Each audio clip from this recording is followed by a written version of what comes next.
आप देख रहे हैं गोरखपुर 24 न्यूज टाइम्स। गोरखपुर में संविधान सप्ताह के अवसर पर ग्लोरियस एजुकेशनल वेलफेयर सोसाइटी द्वारा ग्लोरियस क्लासेस जंगल धूसर परिसर में भव्य काव्य गोष्ठी एवं सम्मान समारोह का आयोजन किया गया। कार्यक्रम की शुरुआत मां सरस्वती की वंदना से हुई, जिसे कवित्री आशिया गोरखपुरी ने प्रस्तुत किया। कार्यक्रम की अध्यक्षता प्रसिद्ध कवि एवं भजन लेखक प्रमोद चोखानी ने की, जबकि संचालन मिन्नत गोरखपुरी और सुनील मणि त्रिपाठी ने किया। इस अवसर पर संस्था के सचिव विकास कुमार शर्मा सहित कई पदाधिकारी और गणमान्य लोग मौजूद रहे। कार्यक्रम में मिन्नत गोरखपुरी, गौतम गोरखपुरी, आशिया गोरखपुरी और प्रतिभा गुप्ता, नैसर्गिक सहित कई कवियों ने अपनी शानदार प्रस्तुतियां दी। युवा कवित्री प्रतिभा गुप्ता की प्रस्तुति विशेष आकर्षण का केंद्र रही। कार्यक्रम में उपस्थित वरिष्ठ पत्रकारों और समाजसेवियों की गरिमामयी उपस्थिति ने कार्यक्रम की शोभा बढ़ाई। अंत में संस्था द्वारा सभी कवियों, कवित्रियों एवं पत्रकारों को मेडल, सर्टिफिकेट और अंगवस्त्र देकर सम्मानित किया गया। ये कार्यक्रम साहित्य, शिक्षा और सामाजिक एकता का एक सुंदर उदाहरण बना। आओ हम तुम मिलकर आज एक नया अनुबंध लिखें, चाहत के कोरे पन्नों पर सांसों का संबंध लिखें। पग पग होंगे कंकड़ पत्थर, खार मिलेंगे रास्ते में। पग पग होंगे कंकड़ पत्थर, खार मिलेंगे रास्ते में। कांटों वाली राह पे हम तुम फूलों की मोहक गंध लिखें। कांटों वाली राह पे हम तुम फूलों की मोहक गंध लिखें। और चांद सितारे कार्यक्रम और कुछ बच्चों का सम्मान, पत्रकारों का सम्मान हुआ है, इसके बारे में थोड़ा विस्तार से बताएं सर। शिक्षा के क्षेत्र में बहुत ही अच्छा काम कर रहे ग्लोरियस एजुकेशनल वेलफेयर सोसाइटी, ये जो एनजीओ है, इसने शिक्षा के क्षेत्र में बहुत अच्छा काम किया। बच्चों को शिक्षित कर रहे हैं और शिक्षा ही एक ऐसा माध्यम है जो किसी समाज को, देश को, राष्ट्र को, परिवार को उन्नति के मार्ग पे ले जाता है। और इस कार्य में जो एनजीओ के सचिव हैं विकास शर्मा जी, इनका योगदान बहुत अच्छा है।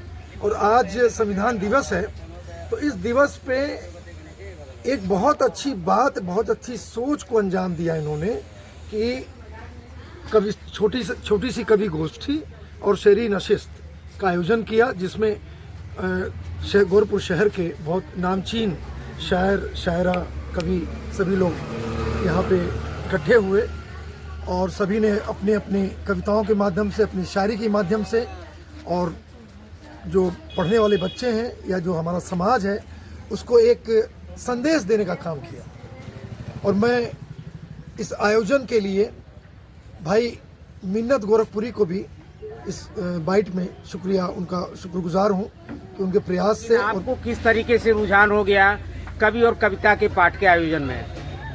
सर, जैसा कि मैं पहले पढ़ती आई हूँ तो मुझे हिंदी साहित्य में बहुत रुचि रही है। मैं अपने से बड़े भैया दीदी लोगों की पुस्तकें लेके उसमें से कविताएं, कहानियाँ पढ़ती रहती थी, तो मुझे इस तरह साहित्य में रुचि हुई।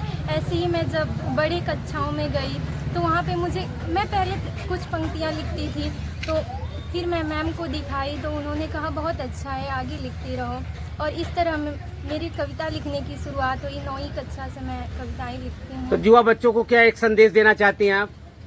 अगर कुछ उनके अंदर हुनर है तो किस तरीके से निखार सकते हैं? मैं यही कहना चाहूँगी कि आगे पढ़ाइयाँ बहुत सारी हैं, लेकिन हमारा इंटरेस्ट जिसमें है हमें उसको कभी छोड़ना नहीं चाहिए। जैसे कि मेरा इंटरेस्ट कविताएं लिखने में है, तो मैं उसको लेके आगे बढ़ती रहूँगी और मैं उसे कभी नहीं छोड़ूंगी। यहाँ के बच्चों के लिए मेरी कुछ पंक्तियाँ हैं कि पाँव जमी पर नजरें आसमां पर हैं, पाँव जमी पर नजरें आसमां पर हैं, कौन जाने तेरी मंजिल कहाँ पर है। पर सपने बड़े हैं तेरे और हौसले बुलंद, पर सपने बड़े हैं तेरे और हौसले बुलंद, चल पड़े हैं पाँव अब वहीं रुकेंगे मंजिल जहाँ पर। संविधान में जो संविधान ने हमको अधिकार दिए हैं, जो मूलता का अधिकार है, समानता का अधिकार है, जो भारतीय संविधान हमको जिसकी अनुमति प्रदान करता है, लोगों के बीच जो समाज में जो आपसी इत्तेहाद कैसे बना रहे, इस काम को हम लोग कविता और शायरी के माध्यम से करें। उसको लेकर के विकास शर्मा जी का जो एजुकेशनल जो ये भी उनका जो एनजीओ है, उसके तत्वावधान में हम लोगों ने एक बेहतरीन काव्य गोष्ठी अभी जंगल धूसर में किया। और उसका उद्देश्य यही था कि लोगों को जो संविधान के प्रति लोगों का जो जागरूकता होनी चाहिए वो बिल्कुल कहीं ना कहीं कम दिखाई देती है। और मैं आपके चैनल के माध्यम से भारत सरकार से, उत्तर प्रदेश सरकार से ये मांग करूंगा कि संविधान सप्ताह और अच्छे व्यापक पैमाने पर मनाया जाए और लोगों को अपने संविधान के प्रति, संविधान ने जो उनको अधिकार दिए हैं उसको जागरूक किया जाए, ताकि वो उनको जान सके कि उनके क्या अधिकार हैं। अगर वो चल रहे हैं, जैसे कि अल्पसंख्यकों के लिए एक अधिकार है कि वो अपना आर्टिकल 25 में कहा गया है कि वो बाकायदा अपना शिक्षण संस्थान चला सकते हैं, अपनी शिक्षा की एक पूरी व्यापक व्यवस्था कर सकते हैं। भारतीय संविधान ने आपको इस बात की आज़ादी दे रखी है कि आप जिस धर्म के हों उस धर्म में आप अपनी आस्था के अनुसार आप उसकी इजाज़त, उसकी इबादत, आप पूजा अर्चना सब कर सकते हैं। लेकिन लोगों को कहीं ना कहीं, मुझे ये लगता है, मैं खुद भी इंजीनियर रहा हूँ, इंजीनियर का तालिब इल्म रहा हूँ, मैंने यूपीएससी की तैयारी की, तो मुझे ये लगता है कि कहीं ना कहीं समाज में संविधान को लेकर के अभी कहीं ना कहीं लोगों के अंदर वो जागरूकता नहीं है जो होनी चाहिए। तो ये हमारी और आपकी नैतिक जिम्मेदारी है कि हम खुद भी जागरूक हों और समाज में लोगों को जागरूक करें। तो विकास शर्मा जी की ये जो पहल है, जो ग्लोबल एजुकेशन सोसाइटी, मैं उनको बधाई देना चाहूँगी। बहुत ही उम्दा और बहुत ही अच्छा कार्य कर रहे हैं, जिसकी तरफ किसी का ध्यान ही नहीं जाता है।